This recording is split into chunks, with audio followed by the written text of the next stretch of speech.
C-SPAN's Road to the White House coverage, Texas Senator Ted Cruz holding a campaign rally in Las Vegas, TV personality and talk radio host Glenn Beck, one of the speakers here in Las Vegas. Thank you so much for coming out. I want to start with a question of why we're all here. Why are you here today? Help Ted win, Ted Cruz. I'm Glenn Beck's here, you're the one. We're here for the Constitution of the United States of America. That's what we're here for. We're not here to hero worship. We're not here to see a celebrity. We are here for the Constitution of the United States of America. When the president becomes president, when Ted stands up to take the oath, it will not be, I promise to make sure the rich pay their fair share. I promise to make sure that gays get married or don't get married. I promise to do this or that. What he says is, I swear to protect and defend the Constitution of the United States of America. And it's high time we have a president that does just that, that looks for things. You know, Bernie Sanders is connecting with a lot of people because he has diagnosed the problem. His solution is poppycock, but what he says is the problem is exactly right. When they talk about fairness, what they're really saying to America is equal justice. Equal justice. I want to know that if I'm at the bottom of the ladder, I have the same chance to make it as the guy at the top of the ladder. Just because my name may be on a big, tall gold building, no one in particular I'm thinking of, just because my name is on a building doesn't mean that I get justice different than you, that I don't have access more than you. That's basic fairness, or as our American documents say, equal justice under the law. And that's really important because a lot of people are angry right now. I'm a little angry with what's going on because what we've done is perverted our entire system. We have perverted capitalism. We have perverted our republic to where it means nothing anymore. Because quite honestly, if I did some of the things, or if you did some of the things that our politicians are doing in Washington, we'd be in jail. And that's why we're angry. Because we want equal justice. If I did what Hillary Clinton did, I wouldn't be standing here today. And that's why Hillary Clinton should be running for the president of Cell Block 6 and not the president of the United States.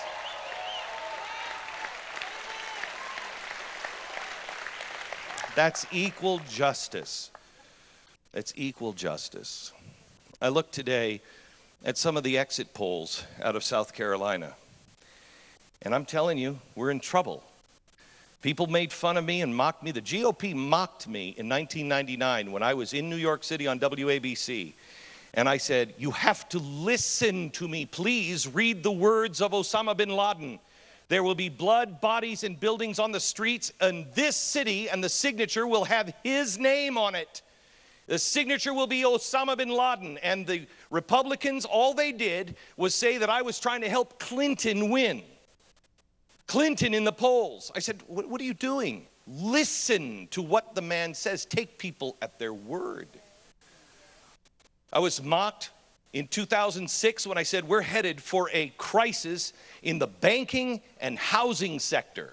For 2 years, I lost stations, I lost listeners because I wouldn't shut up because it only made sense. But nobody wanted to listen, and we had the crash in 2008. Do you remember what they said about anybody who agreed with me that a caliphate was coming? We were crazy. Caliphate, that people on television couldn't even pronounce the caliphate. And look at it now. Now they all stand and say, of course the caliphate happened. It was only common sense at the time. Please hear me. Last call, America. Last call. Last call. Right now people are confused and they don't know where to run. They don't know what to do, and we never make good decisions when we're angry. You never make a good decision when you're hungry, when you're broke, when you feel that there is no option. You never make a good decision. I can't tell you I can't tell you ever if I ever said, oh my gosh, I was so angry today and I made the best decision of my life. We must rinse ourselves of the anger and control the anger, control the feelings of betrayal, and look where to run. And our questions are, these are our options. Socialism. Bernie Sanders is saying, let's run to socialism. It doesn't work, it's failed. Number two is the idea of the status quo. And that, quite honestly, that's two places. I mean, I kind of put Hillary Clinton, well, I put her in prison, but I also put her in the socialist category, and I also put her in the status quo. The status quo is, you know what, it's working for me and my family. And you know what, there are varying degrees of that. There's also the status quo of, I'll make a deal. I'll make the deals. I'll go with the Gang of Eight. The status quo also is Marco Rubio of, and this is where our betrayal comes from. If there's anybody who knows it, it's you guys. Geez, how sick and tired of you nationally, and you just had it. Oh, the Assembly and the Senate and the governor, if you give us all three of those things, why, we're going to do amazing things like raise your taxes. I can get that from the Democrats. What did you vote for? Who are these guys? That's why we feel betrayal. That's the status quo. Doesn't matter what you vote for, they'll do the same thing. That's not going to last. That leads to revolution, because that leads to more betrayal and more anger. America doesn't want a revolution. Then you have, I'll fix it. And this is the thing that I warned about when I was in Fox. I said, Democrats, you cannot do this, because the next guy that comes in, if he's a Republican and he takes all the power, he's going to add more to it. Today, Donald Trump tweeted about the owners of the Chicago Cubs and said, they better watch themselves. I've heard that they are donating money against me. Quote, they better be careful. They have a lot to hide. When we are talking about bully tactics, we've lost. We've lost who we are. There is no making America great again, because what makes America great, two things. America is great because America is good. If we fail to be good, we lose. And the other thing that makes America great is not a president, but it's we the people that make America great again. We the people, with the government off our back, with a president who says, I'm going to clear all this government regulation out of your lives to unleash you to make America great again. And then the last choice we have, as people are concerned, where do I run? Where do I go? The last choice you have is your first choice. The Constitution of the United States of America. It's something we haven't tried in a very long time, but it is the shelter from the storm. And I know this because of this book. This book confused me for a long time. I didn't know, let me start at the beginning. George Washington is my hero. George Washington is a man who makes me want to be a better man. He's a man who makes me believe you can be a better man. He's a man that puts things for me into perspective. That your whole life really is about service. It's not about you. It's not about your name and lights. It's not about fame. It's not about fortune. It's about service to others and a greater cause. George Washington, his life of service started when he was 13 years old. At 13 years old, he knew what he wanted to do, and thank goodness he didn't do it. But he wanted to serve as a sailor in the Royal Navy, and he actually joined the Navy. In those days, you could just go down to the ships and you could just go on and you'd be like, I'm in the Navy. And he joined the Navy, and he took his steamer trunk and he brought it up and he set it there on the deck of one of the English ships. And then he listened to his mother, who was down by the gangplank, And she was making a scene. She was like, "Oh, George, please, no, please. Oh, no, George, don't leave your mother, no." And all of the guys on the ship, I would imagine, were standing there going, "I can see why you want to go to sea." And he stood there and he listened to her for a while. And he picked up his steamer trunk and he walked down the gangplank and he put it next to his mom.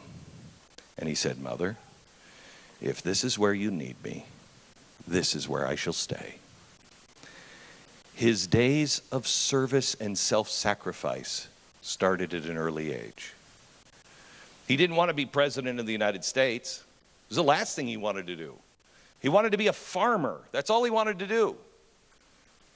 Just to farm his own land, Mount Vernon. But first he was called away because he had to serve in the military.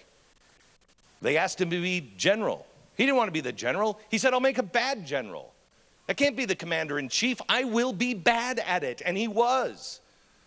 Up until the crossing of the Delaware, for 6 months he lost every battle. In fact, the troops, we had 20,000 troops in July. By the time he crossed the Delaware, he had less than 2,000 left. He was bad. Everybody was against him. He didn't want to do it, but he did it. When the Articles of Confederation were weak, and the Articles of Confederation were falling apart because they weren't strong enough, our founders believed in a very weak central government, but it was too weak. And all of the states were arguing with each other. And everything that we had fought for as Americans was about to fall apart and go away. And George Washington finally was on his farm. And in the middle of the night, one rainy night, a horse rode through the gates of Mount Vernon. And a rider dismounted and got off of his horse and knocked on the door of Mount Vernon. And George Washington, a simple farmer, walked to the door. And the man said, "General, we need you, sir. You have to come back to Philadelphia. The Articles of Confederation are falling apart. The nation won't last. Everything that we fought for is going to be lost, sir. Nobody will come. We need a convention. We need a convention of the states. We need to put together a new constitution, and we can't get anybody to sit in the same room. None of them. Just like Washington now. None of them will sit together. Nobody will talk to each other. They're too angry. They're too afraid. But we need a constitution, sir, and you are the only one. Because of George Washington's honor and integrity, he was the only man in America that could stand in a room and the room would fall silent just because of his presence. They knew they needed George Washington. He didn't want to go. He looked the man in the eye and said, "Have I not yet done enough for my country?"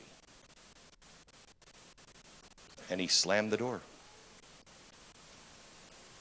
55 years old, for the first time in his life, he said, "No, it's mine time, my time. I want to be a farmer."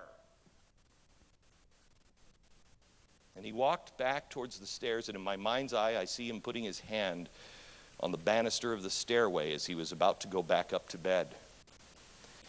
And he did, most likely, what all of us do when we argue with God. Argh! Because I believe I know what God said to him. "No, sir. No, sir. The service to your country is not done. It's never finished.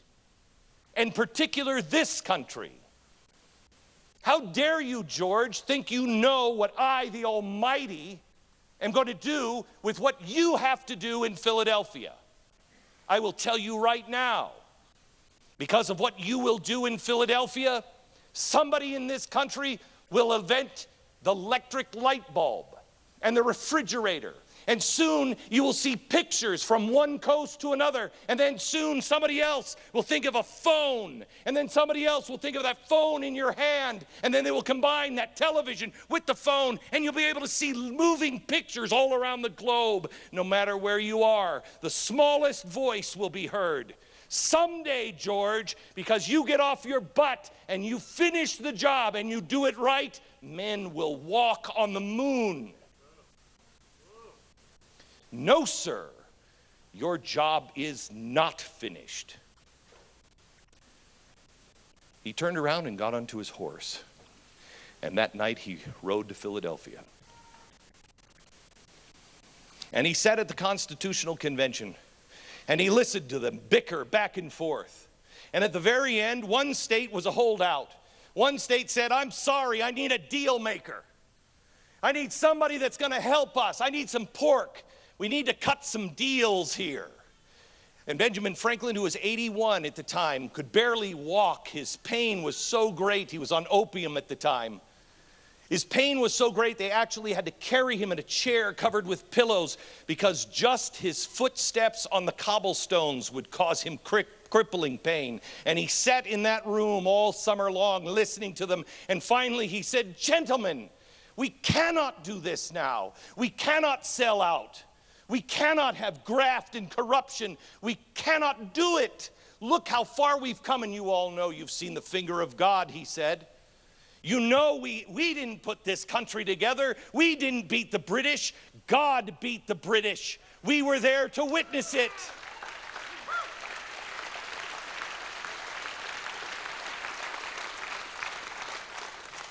We must do this one thing right. And they started bickering again, and what a surprise, that one state which was the holdout was New York. And New York wasn't going to budge. And the room fell silent when George Washington shifted in his seat. And eventually he stood. The room fell silent and he said, let us raise a standard to which the wise and the honest can repair. Now that's colonial speak. Let us raise a standard to which the wise and the honest repair, for the event is in the hand of God. Let us raise a standard. Please, hear me. Let us do this one thing right. Let's do it right. So when there comes a time in America where we start to fall apart and people don't know which way to run, to which the wise and the honest can repair. Repair doesn't mean to fix it. It means the wise and the honest will run to it. Let us finish this Constitution without corruption, without graft. Let's do this one thing in our life pure. Because there's going to come a time when the wise and the honest are going to need to know where to run, and they will run to this document. This is that time, and you are the wise and the honest. So back to this book. In his diary, George Washington wrote, signed the Constitution today, period. Next line, I pick up my copy of Don Quixote. I've never understood that. It's kind of like, hey, save the world today, and I'm going to Barnes & Noble in an hour. This is George Washington's copy of Don Quixote.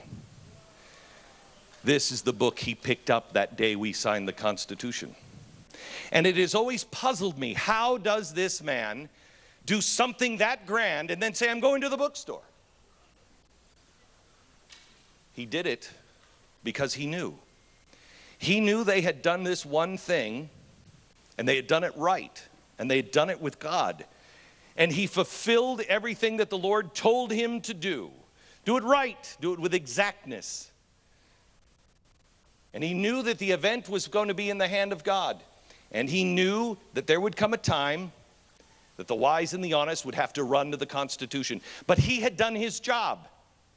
He had done it right. He had done it purely. He had done it with exactness.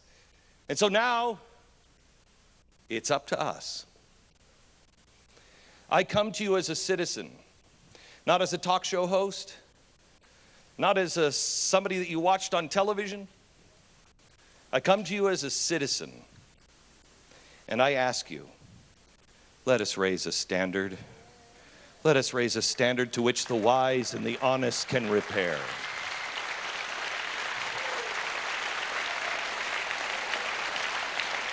We have a profound responsibility because the Constitution hangs by a thread.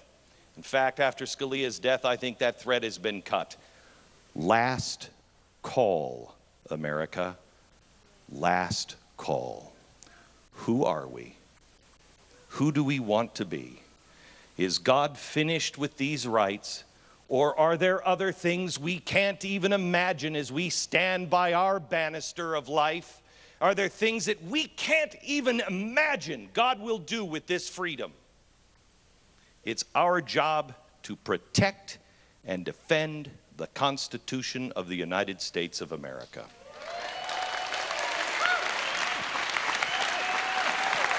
Thank you very much.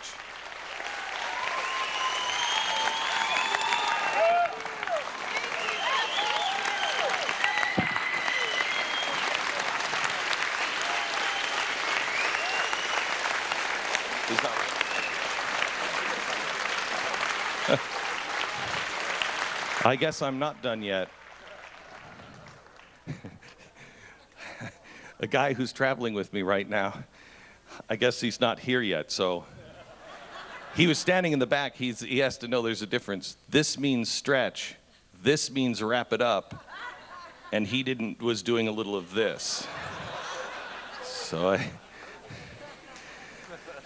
any questions from anyone? Honestly, let's take some questions. Yes, sir.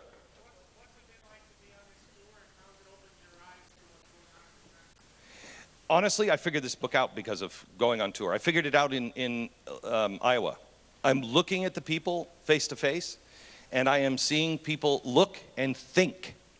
They're not mindless rubes, and they're thinking and they're judging.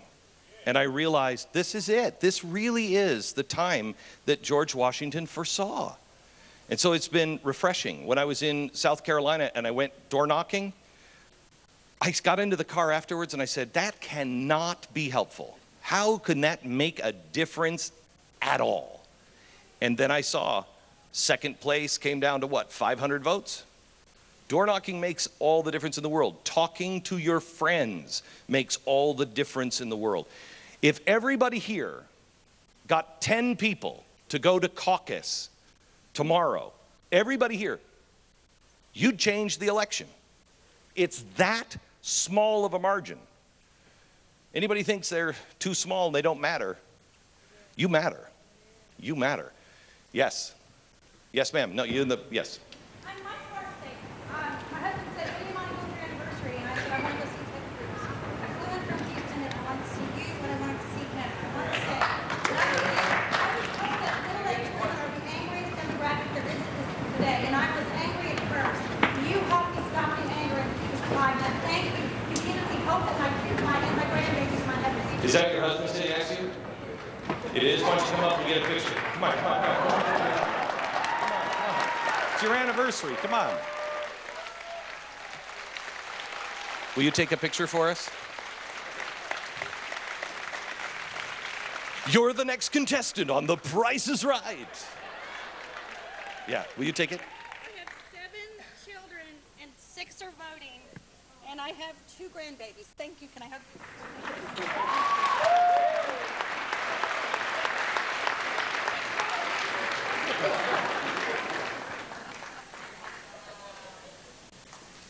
Thank you.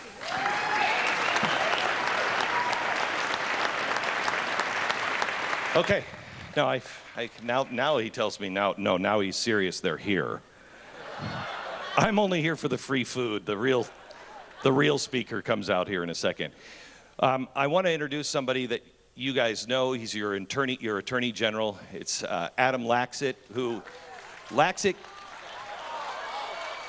What? Laxalt. I'm sorry. Laxalt. I was thinking Laxalt. No.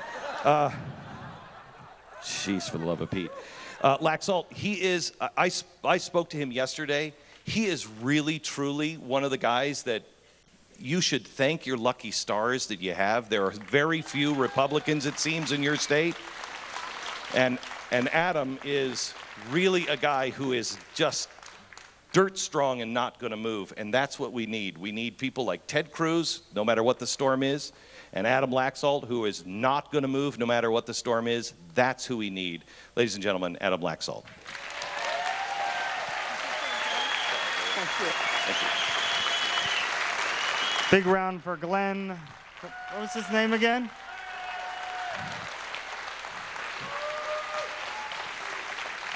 Well, thank you all very much, Las Vegas, for coming out today. I think we all know the stakes of this election. That's why all of you are here. That's why we've had record turnout in every state coming into Nevada. The stakes couldn't be higher for our country. And many of you know that when I ran in a race that couldn't be won, I ran as a constitutional conservative, someone that could be a check to President Obama. Thank you. Someone that could be a check to President Obama's virtually unlimited trashing of our U.S. Constitution. At every turn, we wake up and our Constitution gets destroyed. Our federal government gets bigger and less accountable, which of course hurts us here 3,000 miles away from Washington, D.C. So for me, getting involved in this presidential was really important.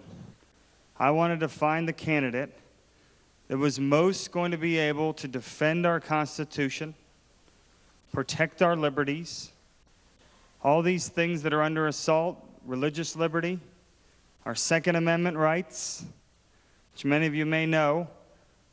There was a big decision in the Supreme Court a few years ago that was a 5-4 decision that told us what we've known for 225 years, that we do have a Second Amendment right to bear arms. But think about that. One vote, different, and somehow our Constitution doesn't mean what it says. That's the stakes we have right now, and we cannot afford to lose an election. So for me, having someone grounded in the Constitution, someone like Ted Cruz, who has spent every day of his life working for the Constitution. In fact, little known story, at age 13, he had memorized the Constitution and toured the state of Texas, telling Texans how the Constitution was the staple of the American Republic. It's what gave us our liberties, what made us the country where, for me, I come from sheep herders in Nevada. Ted Cruz's father, as you may know, came from Cuba with $100 in his pocket. This is that great American dream nation that we've all fought for, many of us in places like Iraq and Afghanistan. And we are now at a crossroads, and Ted Cruz understands that our Constitution is essential to our freedoms, to our liberties. And he also is someone that's argued 9 cases in front of the U.S. Supreme Court, which is 9 more than all 15 candidates when we had 15 candidates combined. He understands that we cannot afford to get a Supreme Court justice wrong ever again. We can't afford to get federal judges ever again. And how hard is this? We're looking for judges that uphold the Constitution, that follow the law. We're looking for judges that don't make law from the bench.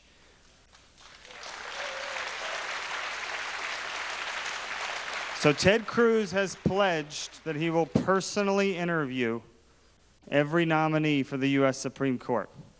I've never heard that before from a president. And if you didn't know, he was actually a clerk for the Chief Justice on the Supreme Court at the beginning of his legal career. As I like to say, he was behind the curtain. He knows what makes these guys tick. And he's going to be interviewing to make sure we have someone that has fidelity to the Constitution, that is going to understand what a bedrock it is for all of us, for all of our liberties. Because if judges are making policy for us, then none of us have any power. That's not our system. So I firmly believe that Ted Cruz is best situated to defend our Constitution, to return us back to what Glenn Beck was talking about, the nation of ordered liberty under a constitutional system with divided powers, so that places like Nevada, we can do our own destiny. We don't need to rely on Washington to tell us our future.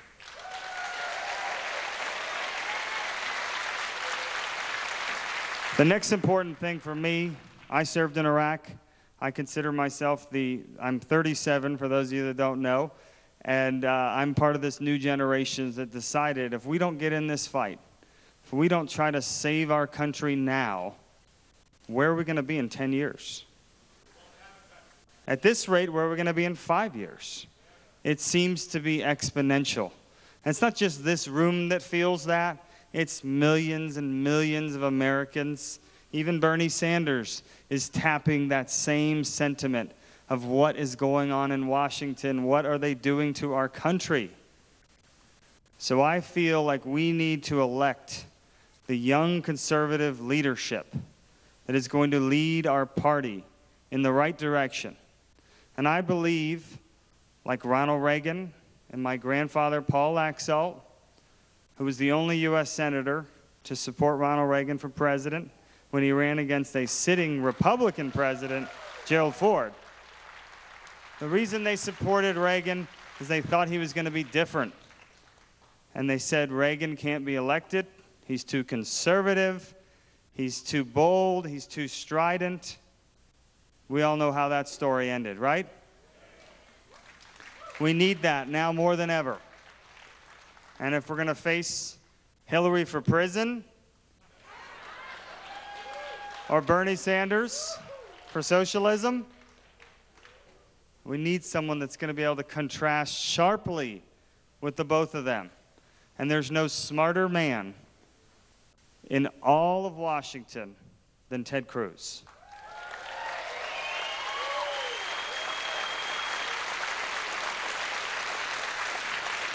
The last piece of my reason for endorsing Ted Cruz goes back to the protection of this great country. We have seen an unprecedented amount of troubles around the world. And why are we seeing such troubles? President Obama began his tour as a president doing what?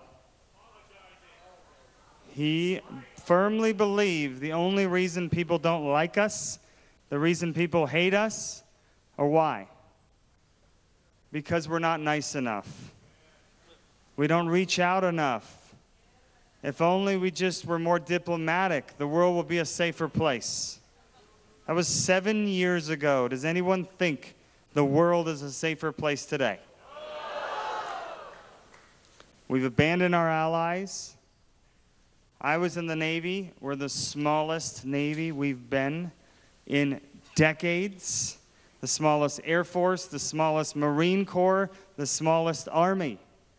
I could tell you there's nothing more gut-wrenching to see our Marines and our Army at the force levels they were 15 years ago doing 3, 4, 5, and 6 tours abroad.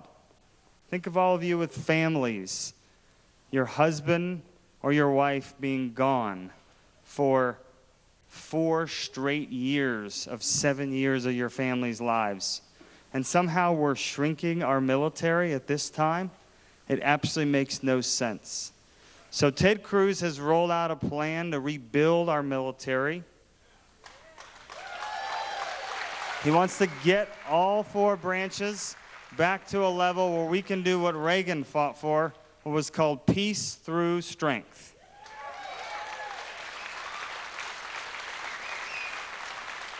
Because I firmly believe us being strong does not make the world like us less. It simply is going to keep us in America safe.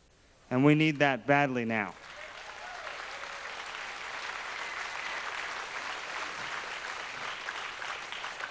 So Ted Cruz has pledged which is slightly different than the other candidates in the field. We need to use our military to protect our national interest. If we have threats abroad, we need to call them out. Radical Islamic terrorism. That is what we face. And like Ronald Reagan calling out, what did he call out in the early 80s? The evil empire. Until you can call out your enemy. And by the way, he was panned by every single intellectual, think tank, media person. You can't call them the evil empire. We need to get along with these people. And he didn't budge an inch. And what happened? The Berlin Wall fell. The unimaginable happened. So Ted Cruz believes we need a strong military. We need to be able to go in there and fight. But we do not need to be in the business of nation building. It's a step too far. And that's the trap we fell into in the wars that we fought in. Go in, win the battle, and don't try to change a region. So for all these reasons, I think Ted Cruz is the guy that's perfectly situated to lead our party. Is that bold conservative, that consistent conservative that went to Washington to represent millions of Texans. And they sent him there to be a voice for conservative values. And has he budged an inch? He has not budged an inch. Does that make you popular in Washington? Cruz is the guy that every day he's been in Washington has been fighting against the status quo. And we need that now more than ever. So as you make your decision here, in the next 24 hours, we have the chance in Nevada to cast our caucus ballot for who we want to represent our party in the future, who we want to go against Hillary Clinton and Bernie Sanders. And I submit to you, there is no one better qualified, better prepared, and more intellectually capable to lead us in this general election. With now, I'm going to run a short video before we bring the man on.